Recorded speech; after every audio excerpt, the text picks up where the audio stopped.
Ve salatu ve selamu ala seyyidina ve nebiyyina Ebil Kasım'il Mustafa Muhammed ve alihi teyyibin tahirin ve ashabihil muntecebin. El faslu thani aşer fi imtinai iadetil ma'dumi bi'aynihi. Fi imtinai iadetil ma'dumi bi'aynihi.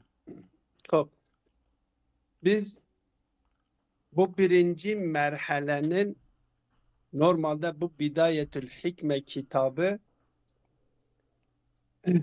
12 merhaleden oluşuyor. Birinci merhalede dedi ki kaç fasıl vardır?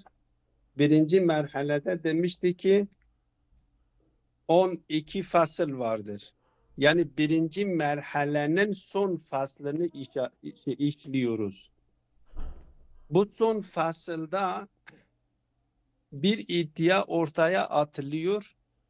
Ortaya atılmış olan iddia bağlamında kelamcıların bazısıyla felsefeciler arasında bir ihtilaf vardır. Bunlar ihtilafa düşmüşler. Bu iddia nedir? İade-i ma'dumdur. Ma'dum edilmiş olan şeyin aynısı. Dikkat edin, zaten unvanın kendisinden de anlaşılıyor. Fi imtinai iadetil ma'dumi bi aynihi. O bi aynihi burada önemlidir. Ma'dumun aynısı tekrar iade edilmesi mümkün müdür, değil midir? Felsefeciler iade-i ma'dum bi aynihi imkansızdır diyor. Kelamcıların bir kısmı felsefecilerin bu görüşünü kabul ediyor. Felsefecilerle aynı görüştedirler. Kelamcıların bir kısmı da bu görüşü kabul etmiyor. Bu görüşün ayetlerle tezat içerisinde olduğuna inanıyorlar. Burada konunun anlaşılması için ben dün de bir noktaya işaret ettim. Kullanılan sözcüklerin ifade ettiği mana bizim zihnimize netleşmedikçe konuların anlaşılmakta, konular hakkındaki sorunlardan kurtulma noktasında biraz sorunlu oluyor. Kurtulmamız mümkün olmuyor. Yani eğer bizim kullandığımız sözcüklerden ifade edilen mana netleşmemişse o sorun barındırmaması imkansızdır. Kanatımca kelamcılarla felsefeciler arasındaki asıl ihtilaf bu noktayı netleştirmemesinden kaynaklanıyor. Yani kullandıkları sözcükleri ilk önce o sözcüklerden anladıkları manayı kendi aralarında bir noktaya bağlamaları gerekir. O noktaya, yani belli bir noktaya kendilerinin kullanmış olduğu kelimeden, sözcükten, kavramdan, ne ismini ne koyuyorsak o kavramdan anlamış oldukları o anlamayı, algıyı netleştirmesek aradaki ihtilafların da giderilmesi de imkansız oluyor. Şimdi burada iade-i ma'dum kelimesi ma'dum denildiği zaman ne anlama geliyor? Ve iade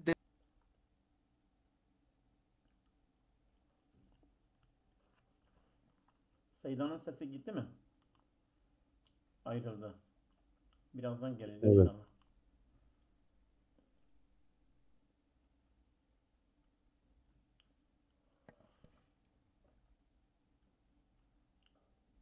Şimdi eğer Allah Teala o gelene kadar Allah Teala ma'dumi iade etmemişse yani etmiyorsa o zaman yani yoktan da bizi var etmemiştir. Bir şey vardır ki bizi ondan var etmiştir. anlama geliyor değil mi? Madum demek yani evveki kutünneye olmayan bir şey. Tamam. Olmayan bir şey nasıl iade edilir? Biz ayet veçi dibe lem tekun şey'en meskura. Ayet veçi. Yani dibe Disa felsefe de Xwedê vücudu çekir ya. Tiştek ji ademê çê nabe yani. Tu dî me felsefe da xun. ji vücudu Yani- şekriye yani lem Tamam. Xuda ji vücut çekir ya. Yani vücuttan yaratmış. yani mesela Xuda Kur'an'ı da diye dibe müşrikara dibe ve inkar dikin şu hatına kıyamete ama Xuda veştüneyi aniye hebuni ve inkar nakin ku ve Xuda Teala car kadın ve iade ke ve baver nakin. Yani ne ji adama mutlaka. Yani ji vücut dîsa me goya vücudê Xwedê Teala erê yani tiştekî olmamış olan bir şey.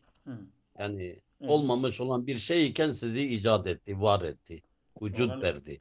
مثلا ما قدر لقوري عقيدة لقوري كلامه لقوري تبع حطانه ها تشتكوا مادية خدا جتنية آنية هبوني جبحر عدم عالم آني وجود بوي وجه أحسن وشاهي ودود Seyda, kötü Usa Selam Beji. aleyküm.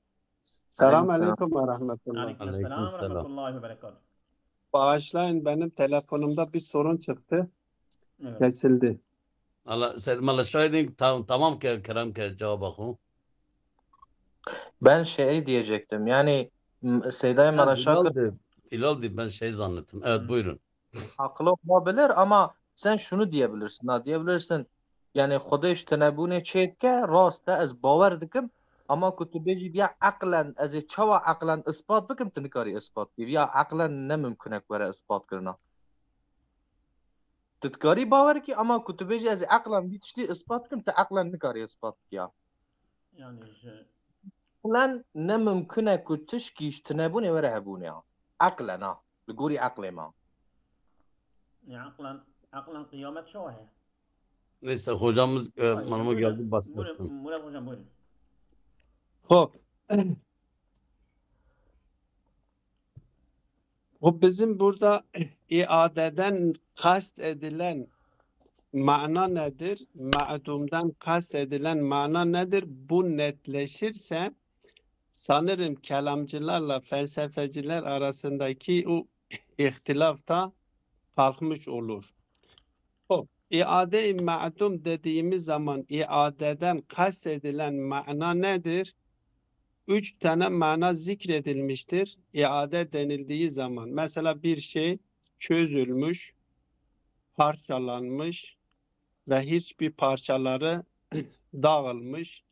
Ki mesela bu ayet-i kerimede işaret ediyor. Diyor ki وَدَرَبَ لَنَا مَثَلًا وَنَسِيَ خَلْقَهُ قَالَ مَنْ يُحْيِي الْعِظَامَ وَهِيَ الرَّمِيمُ. Remim olmuş, dağılmış, beden toprağa yerleştirilmiş ve o toprağa yerleştirilmiş olan o beden küçücük zerreciklere dönüşmüş, o remim haline gelmiş. Bunu kim tekrar iade edebilir? Burada mesela o remim manasında yani yok mu olmuş yoksa remime dönüşmüş mü? Çürümüş yani çürümüş. Çürümüş, çürümeden ziyade çözülmüş. Çözülmüş nedir? Yani şimdi bizim bedenimiz zerreciklerden oluşmuş parçacıklar hatta küçük daha küçük parçalardan oluşmuş toprağa yerleştirildiği zaman bu tamamıyla çözülüyor. Parçacıklar, küçücük parçalar haline geliyor. İşte ona remim deniliyor. Burada Allahu Teala Peygamber sallallahu aleyhi ve selleme buyuruyor. Kul yuhyellezi enşa'aha evvele merretin. Ve huve bi kulli halqin alim. Aslında bu cümle çok önemlidir. Ve huve bi kulli halqin alim. Yani burada ilim meselesi önemlidir.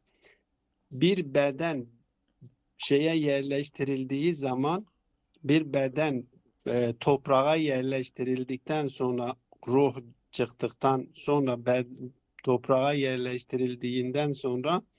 yerleştirildikten sonra bu parçacıklara dönüşüyor ama o parçacıklar o bedene ait olup olmadığını Zat-ı Bari Teala tarafından ilminde vardır. İlminden kaybolmuyor.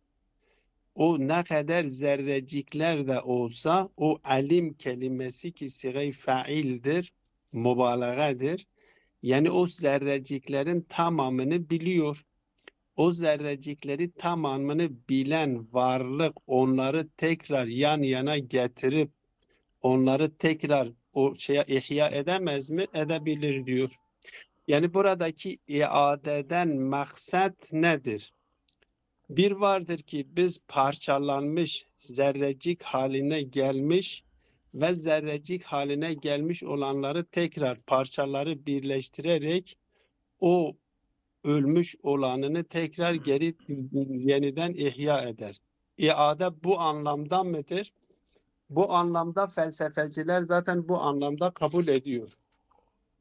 Burada kelamcılarla felsefeciler arasındaki temel ihtilaf noktası budur. Yani tamamen yok olmuş zerrecikler diye söz konusu değildir ve o iade edilmiş olan misl ise o iade misli olabilir. Onda da ihtilaf yoktur. Ama iade-i ma'dum bi'aynihi sözcüğü önemlidir. Diyor ki o yok edilmiş olanının kendisi, yok olmuş olanının kendisi zaten yoktur. Yani daha aslında kendisi olmuş olsa yok olmaz. Yok olduktan sonra tekrar dönen o yok olanına benzerdir. Yok olanının aynısı değildir. Felsefeciler bunu iddia ediyor. Ki bu ihtilafa kaynaklık yapan neden de kelamcılar diyorlar ki bu iade-i ma'dum yani onlar ölümü ma'dum olarak alıyorlar ve tek muadi de tekrar dirilmeyi de iade-i ma'dum olarak algılıyorlar. Felsefeciler diyorlar ki hayır, iade-i ma'dum bi'aynihi imkansızdır ve bunun imkansız bilmekte ahireti yani tekrar yeniden insanların dirilmesini inkar etmek anlamında değildir. Biz diyoruz ki aslen insan zaten yok olmuyor. Yani öldüğü zaman bedenin toprağa yerleştirildikten sonra o beden yok olmuyor. Vardır. Çözülmüş. Tekrar bu parçacıklar bir araya Allah tarafından bir araya getiriliyor ve kendisine hayat veriliyor ve kendisine yapılıyor. Tekrar ahirete gidiyor. Bu ince bir Dolayısıyla noktadır. efendim Hocam bu ince bir noktayı açıkladın. Çok ince bir nokta. evet yani felsefecilerin kelamcılar arasındaki ihtilaf buradadır. Kelamcıların bir kısmı elbette. Kelamcıların bir kısmı diyor ki ölmekle beden insan yok oluyor. Felsefeciler diyor ki yok olmuyor. Kelamcılar yok oluyor diyor. Öyleyse diğer taraftan ayetler diyor ki insan tekrar dirilecektir. Tamam o zaman yok olan tekrar var ediliyor. Felsefeciler diyorlar ki hayır yok olmuyor. Yani var olan bir şeyin yok edilmesi imkansızdır. Halet değiştiriyor. Bu haletin değiştirmesi onun yok olmasını gerektirmiyor. Yok olan bir şey var olan zaten yokluktan da bir şey var edilmemiştir ki bu da ayrı bir meseledir ki kelamcılar burada da nasıl ki kelamcılar yani yaratılış noktasında yanlış bir algıya bir ses geliyor o taraftan o seslerinizi kapatırsanız memnun olurum. Kelamcılar nasıl ki yaratılış noktasında yani bazı kelamcılar elbette hepsi değil yaratılış noktasında farklı bir algıya sahip olmuş yoktan var ediliyor anlayışında yanılmış ise Ve iade-i ma'dumda da yanılmıştır. Zannediyor ki yok edilmiş ve yok edildikten sonra tekrar iade ediliyor. Felsefeciler bunu reddediyorlar.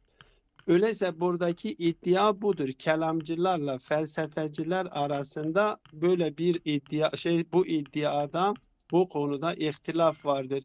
İade-i ma'dum mümkün müdür değil midir?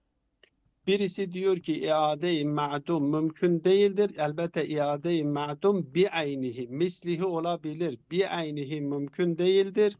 Ve bu mümkün olmamayışı da maadla hiçbir tezat teşkil etmiyor. Bir kısım kelamcılar da diyorlar ki iade-i ma'dum mümkündür. Eğer iade-i ma'dumu kabul etmezsek biz tekrar muadi kabul edemiyoruz. Tekrar insanların dirilip kıyamet gününe kadar haşr olunacağını o zaman kabul etmemiş oluyoruz. Bu da usulü dinden bir aslı inkar etmek anlamındadır. Tabii olarak bunu inkar edenler de ne olmuş oluyor? Bakın dikkat edin, sonucu küfürle damgalamak mümkün söz konusu oluyor. Oysa birbirlerini anlarlarsa öyle birbirini tekfir etmelerine de gerek kalmıyor. Bu iddiada ihtilaf budur. Şimdi bu iade-i ma'dum bi'aynihi iddiası bedihi midir yoksa teorik ve nezeri midir? İbn Sina diyor ki eğer biz bunu doğru tasavvur edebilirsek bu bedihidir. Aslen bunun bu iddianın delile ihtiyacı yoktur.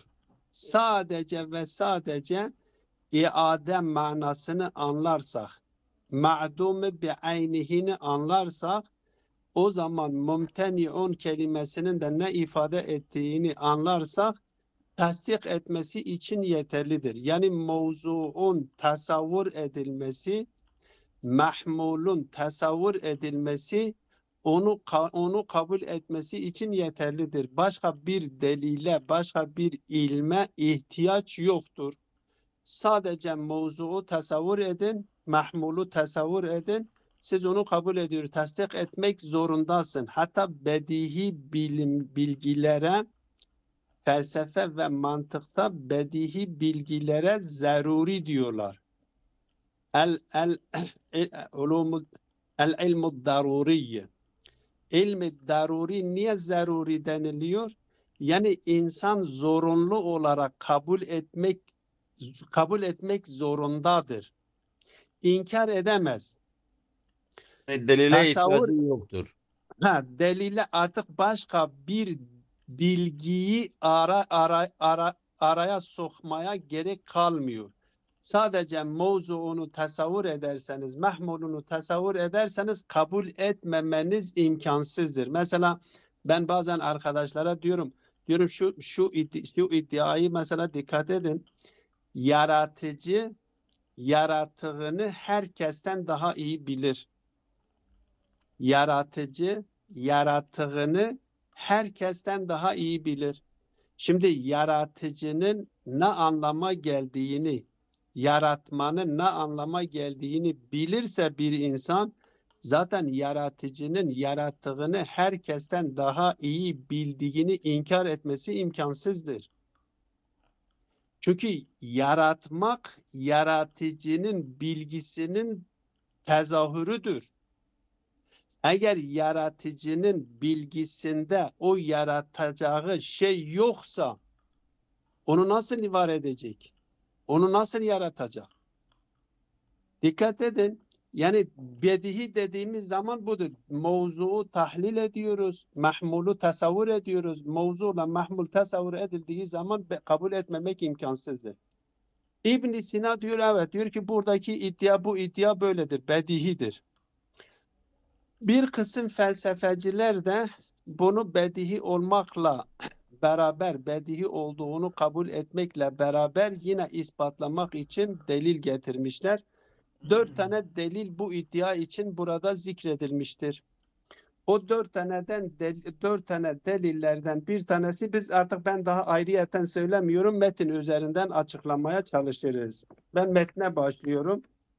El faslu sani aşer fi imtinai iadetil ma'dumi bi'aynihi. Bu fasıl ma'dumun aynısı yani yok edilmiş olanının aynısının iade edilmesi mümteniyedir. Yok edilmiş olanının aynısı iade edilmesi mümkün değildir. Aslında gerçekten bu tasavvur edilirse kabul etmemek imkansızdır. Yani İbn Sina'nın söylemiş olduğu gibi bu zaruridir, bedihidir, delile ihtiyaç duymuyor. Çünkü yok edilmiş, artık yok edilmiş daha tekrar var edildiği zaman artık o yok edilmiş değildir ki. O ikinci bir tane ona benzer olmuş oluyor. Hulasa diyor kâletil hukemâ'u inne iadetel ma'dûmi bi'aynihi mumteniyatun. Hukema demiştir ki ma'dumun aynısı yani yok edilmiş olanının aynısının iade edilmesi mümteniyedir. Mümkün değildir.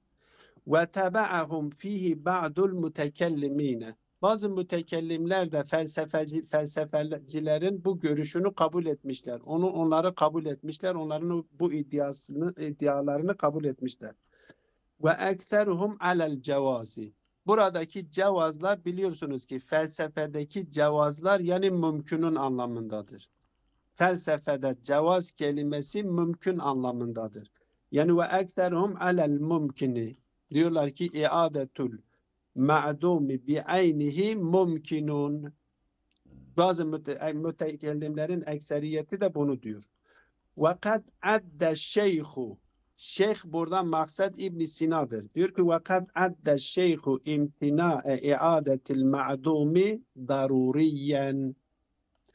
Diyor ki iade-i ma'dumun yok edilmiş olanının aynısının iade edilmesinin mümkün oluşu diyor daruridir. Yani zorunlu kabul etmek bir insan mevzuu, mahmulu doğru tasavvur etmişse kabul etmek zorundadır. Ve bedihilere zaruri bilgiler denilmesinin nedeni de zorunlu olarak kabul etmek içindir. Ve huve minel fıtriyati bu fıtriyatlardandır li kadâil fıtreti bi butlâni şey'iyetil ma'dûm. Yok edilmiş artık orada şeyiyet değildir ki. Yok edilmiş.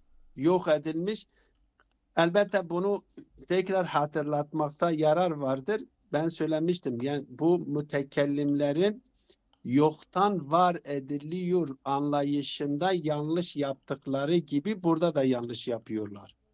Yani onlar diyorlar ki yoktan var ediliyor. Yani yoktan var etmek diye orada nasıl ki yaratılışı yanlış anlamışlar gibi yanlış anladıkları gibi burada da iade-i ma'dumu da yine yanlış anlamışlardır.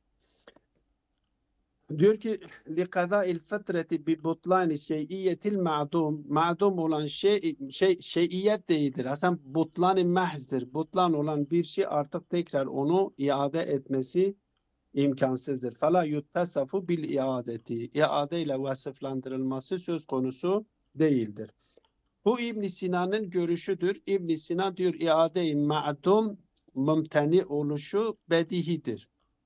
Ve fetret buna hükmediyor. Vel kailune bi nezeriyetil meseleti bazıları da bu meselenin teorik olduğunu, nezeri olduğunu yani bedihi olmadığını belki delile ihtiyaç duyduğunu söylemişler. Ve ihteccu aleyhi bi vucuhin. 4 tane delil burada getirmişler ki bu iddiayı ispatlamaya çalışmışlardır. Minha bu delillerden bir tanesi ennehu lev caze lil ma'dumi fi zamani en yu'ade fi zamanin bele ennehu lev caze lil ma'dumi fi zamanin en yu'ade lev caze en yu'ade fi zamanin ahar bi aynihi lazime tehallulul ademi beyne şey'i ve nefsihi. Diyor eğer biz kabul etsek caiz görsek, mümkün görsek o ma'dum, dikkat edin, ma'dum olmuş. Ne zaman ma'dum olmuş? Dün. O ma'dum olduğu yok edildiği zamanı dikkate alınız. Yok edildiği zaman neresi, ne zamandır? Farz ediyoruz dündür. Hop. O ma'dum edildiği zaman caze lil ma'dumi fi zamani. Bir zamanda yok edilmiş. Caze en yuade fi zamanin aher. Bugün geçiyor, ikinci bir zamanda iade ediyor. Yani yarın. Öyleyse bu bir şey için 3 zaman tasavvur etmiş oluyoruz. 3 zaman zihnimizde canlandırıyoruz. Dün, bugün, yarın. Dün yok edildi. Bugün de yoktur. Yarın da var ediliyor. Bakın 3 zaman dilimi içerisinde bu bir zaman diliminde vardır. Bir zaman diliminde yoktur. Tekrar üçüncü bir zaman diliminde vardır. Eğer diyor bu başka bir zamanda aynısı olarak dönerse lazime tehallulul ademi beyne şeyin nefsi. Dün yok edilen, yarın var edilen eğer aynısı ise dün yok edilmiş olan, yarın var edilmiş olan bir ise bu bir şeyin arasında kendisiyle nefsi arasında bir boşluk girmiş oluyor ki bugündür. Buna tehallül, yani bu arada bir boşluk vardır. Yani bir şeyin kendisiyle nedir? Bir boşluk yaşamış oluyor. Bu nasıl, yani bu boşluk kendisinin arasına bir boşluk nasıl girebilir? Çünkü bakın dikkat edin. Dün geçenlerde biz ittihattan bahsederken bir aynihi dediğimiz zaman dünkü yok edilmiş olan düne aittir. Zamansal olarak bunlar birbirinden ayrıdır. Dün zaman olarak, yarın zaman olarak bir midir? Dün yok edilmiş olanının zamanı dün idi. Yarın var tekrar iade edilecek olanının zamanı ise yarındır. Zamansal olarak bunlar aynı değildir ki. Zamansal olarak bunlar aynı olmadığı zaman bunların aynı olmaları imkansızdır. Ha biz diyebiliriz ki onun gibidir, ona benzerdir, ona diyebiliriz.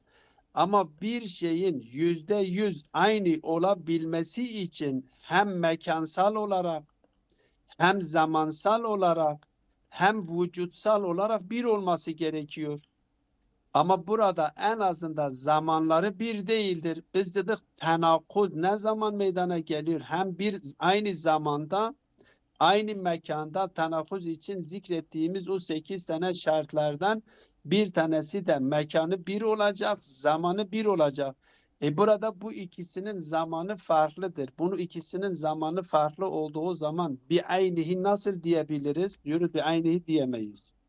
Ama ona benzerdir diyebiliriz. Dolayısıyla bu delile göre diyor ki tehallulul ademi beyne şey'i ve nefsihi lazım geliyor.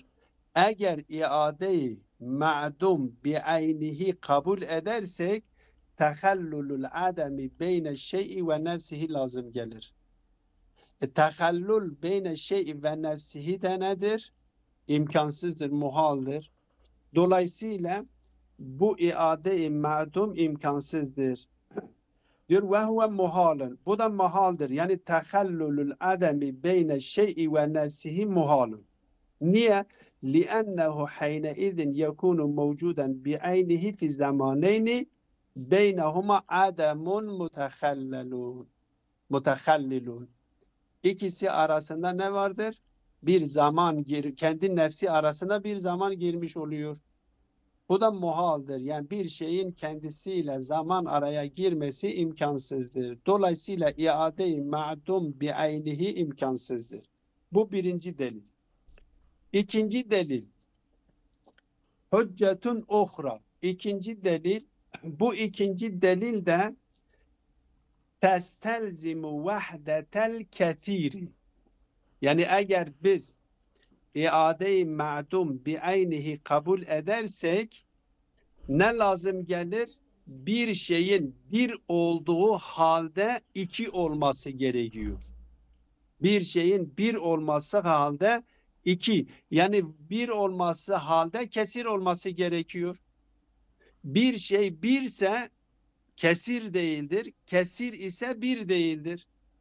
Diyor eğer biz iade-i ma'dum kabul edersek bir şeyin kesir olması gerektiriyor. Bir şeyin kesir olması muhal olduğuna göre öyleyse iade-i ma'dum muhaldır. Diyor lev cazet iadetu şey'i bi'aynihi ba'de in'idamihi, yok edildikten sonra o şeyin yok edilmiş olanının aynısının iade edilmesini caiz görsek, caiz bilsek, mümkün olsa caze icadu ma yumathiluhu min cemi'il vucuhi ibtidaen ve istinafen. Diyor ki o zaman bir şeyin eğer iade edilmesini mümkün görsek bütün yönleriyle onun misli olarak bütün yönleriyle ona benzer olanını iptidaen de yaratabiliriz. Yani mesela farz edin, bunu şu şekilde de açıklayabiliriz. Bir şeyi birbirinin tolunda ve birbirinin erzinde değerlendirebiliriz. Diyor ki eğer tol bağlamında yani zaman bağlamında dün, bugün, yarın. Eğer dün yok edilmiş olan bir varlık yarın tolunda yani zamansal olarak tolunda olmuş oluyor. Yarın onun aynısının iade edilmesi mümkün olsa desek öyleyse erzi olarak da onun aynısının mümkündür diyebiliriz. Yani eğer tol olarak yarın onun misli mümkün ise, onun aynısı iade etmesi mümkün ise ilk baştan beri var edildiği andan itibaren o var edilmiş olan şeyi iki yapmamız da o zaman mümkün olması gerekiyor. Yani bir erzen de bu mümkün olması lazım. Evet. Diyor caze icazu ma yumasiluhu min cemi'il vucuh ibtidaen ve istinafen ve huve muhalun. Bu da mümkün değildir. Yani bir şeyin iki olması. Aynen hatta bunu şuna da benzetebiliriz.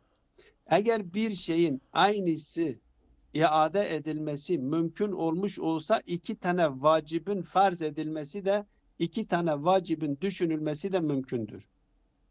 Eğer biz iki tane vacibin var olmasını düşünemiyor isek öyleyse bir iade-i ma'dumun aynısının iade edilmesinin de mümkün olmadığını da kabul ediyoruz. Kabul etmemiz gerekir. Bu muhal nedir diyor. Niye muhaldir bu? Emmel mulazemetu فَلِأَنَّ حُكْمَ الْاَمْثَالِ فِيمَا يَجُوزُ وَفِيمَا لَا يَجُوزُ وَاحِدٌ. Bu kaide küllidir. Bir külli kaidedir felsefede. Hukmul emsali fima yecuzu yani fima yumkinu ve fima la yecuzu yani fima la yumkinu vahidun.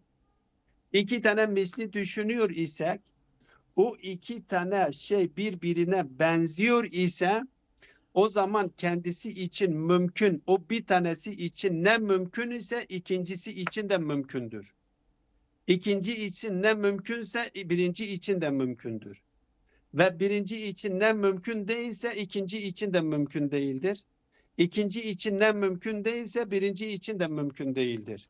Bu kuraldır. Bu felsefi bir kaidedir. Hukmul emsali fima yecuzu ve fima la yecuzu vahidun. Ve mislu şey'i ibtidaen ve muaduhu thaniyen la ferke beynehuma bi vechin. Aralarında hiçbir şekilde bir ihtilaf yoktur. Yani ister iptidaen iki olmuş olsun, ister toğlunda bugün yok edilsin, yarın aynısı var edilsin. Bu ikisi aynıdır. Eğer bugün yok edilmiş olanının aynısı, yarın var edilmesi mümkün ise, bugün var olmasının aynısını bugün var etmek de mümkündür. Çünkü bunlar birbirine benziyor. Eğer onun aynısı yarın mümkün ise onun aynısı bu var iken de mümkündür. Çünkü hükmül emsali fima yecuzu ve fima la yecuzu vahidun diyor. لِأَنَّهُمَا يُسَاوِيَانِ Çünkü bunlar musavidir. Eşşey yusaviyani şey'el mübtede'e min cemi'il vucuh. Çünkü bunlar hepsi bütün yönleriyle o iptidada olan, ilk var edilmiş olanla aynı şeydedir, musavidirler. Ve amma istihaletul lazimi ama bu niye muhaldir? Tirfeli istizami içtimail misleyni. İçtimaul misleyn lazım geliyor ve içtimaul misleyn de muhaldir fil vücudi. Beli feli istilzami içtimail misleyni fil vücudi ademu temeyyüzü beynehuma. Yani hiç aralarında bir temayüz de söz konusu değildir. Temayüz ya zamansal olacak, zaten birbirinden ayıran ikiye neden olan ya bir farklılık, bir tagayyür. Ben daha önceden vacibül vücut, iki tane vacibül vücudun mümkün olmadığı hakkında söylemiştim. Yani iki olabilmesi için aralarında bir farklılık olması gerekiyor. Eğer farklılık yoksa iki demek mümkün değildir. Burada aynısı diyorsunuz, aynısı bütün yönleriyle, zamanıyla, mekanıyla, bütün yönleriyle aynısıdır derseniz o zaman ihtimal misleyn oluyor. Birin kesir olması gerekiyor. Ve huve vahidul ve hiye vahdetul kesiri. Bunun manası da budur ki bir tanesinin kesir olması bir olduğu halde kesir olması gerekiyor. Min haysu huve kesirdir. Ve huve muhalun. Bir de bu da muhaldir. Dolayısıyla ikinci delil diyor ki testelzimu vahdetel kesiri. Yani bu eğer iade-i ma'dum bi aynihi kabul edersek bu bir tanesinin bir olduğu halde kesir olmasını gerektiriyor. Hocam Çok. şunu söylüyor. Ben tam olarak şey yapamadım, çözemedim. Yani mesela ben öleceğim. Ben tekrar dirildikten sonra ben kendim aynı olmayacak mıyım olamaz mıyım mı? Demek Dün olduğunun aynısını olamazsın. Yani o zaman ben olmayacağım. Yani benim bugün olduğum gibi. Düne ait olan sen olmayacaksın.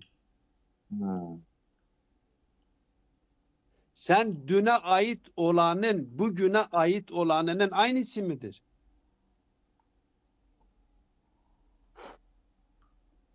Bir değişim olacak tabii. Değişim vardır. Düne ait o hiçbir şeyin düne ait olanını düne aittir. Bugüne ait olanını bugüne aittir. Bakın zamanı birbirinden farklıdır. Eğer biz zaman bir şey olarak kabul ediyorsak benim dündeki ben bugündeki ben değilim. Dündeki ben düne ait idim.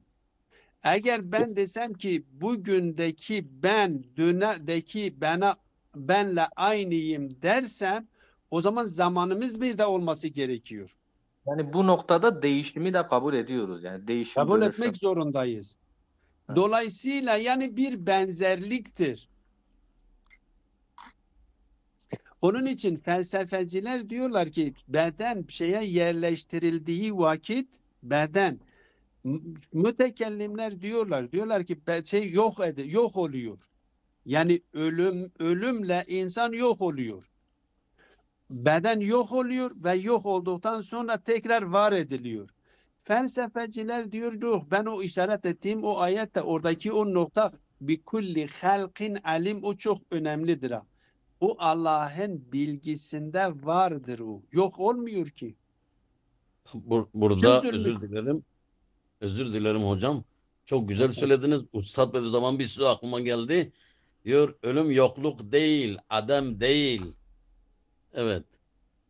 Yani Evet, ölüm yani o yokluk değil, adam değil. yani ölüm elbette buradaki ölüm yokluk değildir. Kelamcılar biz onlara insafsızlık yapmayalım. Kelamcılar demiyorlar ki ölümle insan yok oluyor. Diyor ki ruh kalıyor, beden toprakta yok oluyor. Mesele bedenle ilgilidir. Yani yoksa ruh meselesi ruh zaten bedenden ayrı. Elbette ayrıyeten Özür bu noktada özür Şeyden- dilerim ben bu noktayı söyleyeyim. Şeyden 5 Özür dakikamız dilerim. var ha. 5 dakika yani. Tamam. Sorular Zaten kalsın. biz- Sorular kalsın. Kalsın. Evet. Hı. Yani buradaki kelamcıların söylemiş olduğu şey bedenle ilgilidir. Ruhla ilgili değildir. Beden kabre yerleştirildiği zaman o yani kendileri diyorlar beden yok oluyor. Yok olduktan sonra tekrar var ediliyor.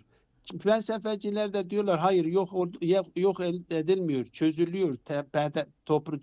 Zerreciklere dönüşüyor. Ve o zerrecikler de kaybolmuyor ki, yok olmuyor ki. O zerrecikler bir daha Allah'ın ilmindedir. Allah'ın ilmi tekrar onları ne yapıyor? Bir araya geliyor, ihya ediyor. Ve kanatımca da yeterdir. Zaten biz burada bitirelim. O Tamam. diğer iki delili yarın okuyalım. Tamam. Tamam. Tamam. Hala Hani sana. bazı arkadaşlar da diyorlar biraz fazla uzun olmaması daha iyidir diyorlar. Aynen. Tamam. Hala Ve sonra. sallallahu ala Muhammedin ve alihi teyyibine tahirin.